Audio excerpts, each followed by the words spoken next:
Welcome to another episode of Secrets of the Garden, where we bring you expert advice on how to become a better gardener. As promised, Louis Bauer, Director of Horticulture of Greenwood Gardens, will share his favorite fall planting bulbs and techniques that promise to bring glorious blooms in the spring. Louis, what do we have here? Well, we have some of my favorite bulbs, of course.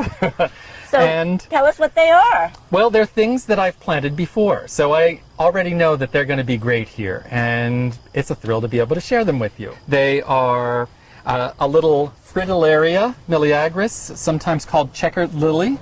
Little tiny wrinkly bulbs. Okay. They like to be in damp places. We have a little allium that looks like ping pong balls. Like a little bulb, or chickpea-sized bulb. We have a beautiful white late daffodil. They're very big bulbs. And we have a little kind of it looks like a small hyacinth. It's called pushkinia. And all of these were chosen for the garden because the deer and the rabbits and the groundhogs and all the other little wildlife don't like them. So I like them. Okay, so that's a good and that's reason. a good thing. The last one is the one we're going to plant right here, and it's a large flowered allium. So in early to mid-May, it has a big puff of purple flowers like this. Very architectural. Very architectural, and it's the end of spring and a big pow leading into the perennials starting up.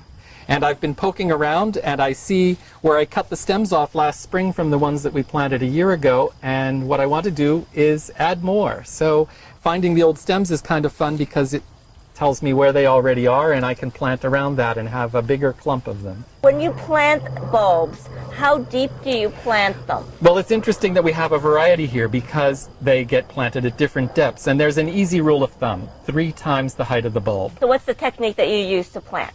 Well, I like to use a simple digger like this. Sometimes if I'm planting several in a hole, I'll use a bigger tool, but really just a simple hand tool. That's all it takes. These bulbs that go into the perennial beds are sort of scattered one at a time, so that's why I like the single tool, because I'm planting one at a time, and it makes it easy. I'll do a little sample, just one single hole like that, one little. Oh, that shows you how deep it is. And it has inches on it, so there's that's 1, cool. 2, 3, Now what is that called? 4. It's called a hori-hori, or a Japanese Hori-hori, okay. or a Japanese weeder knife. Actually, we could even measure the bulb. It's like Yes. 1.25 inches. So I want it to be 3 3/4 or 4 inches, about that deep. Okay.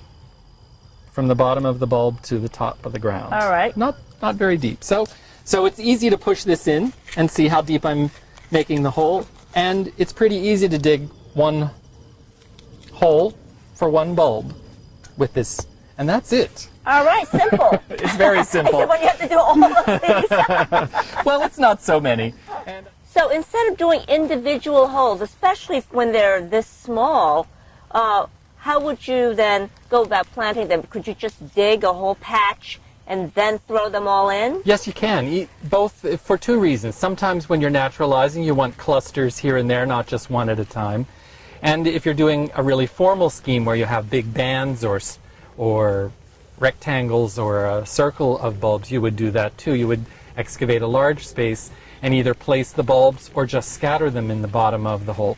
So that really speeds things along when you put Yes, that's much a few faster in than one at a time, especially these little ones. And when is it too late to plant bulbs? Well, if you've bought them, it's never too late because you got to put them in the ground or you lose them.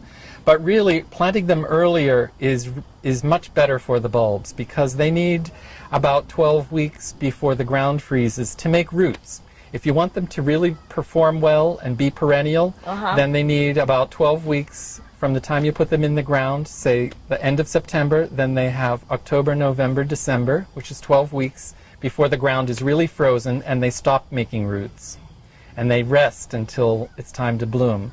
And that gives them enough time to really have healthy roots for the next year. So as opposed to other annuals, or perennials, why do you find bulbs so gratifying? Bulbs are really immediate. They go in the ground as these bare little packages, and they do their great burst in the spring, which is so exciting and kicks the season off. Louis, it seems like you need a lot of planning, foresight, and patience to really enjoy the fruit of all of this effort. Well, it does take a little bit of planning and effort, but you can start out with just a little planning and effort and a couple of bulbs, but it really is worth it. Well, I'm looking forward to coming back in the spring and sharing the beauty with our audience.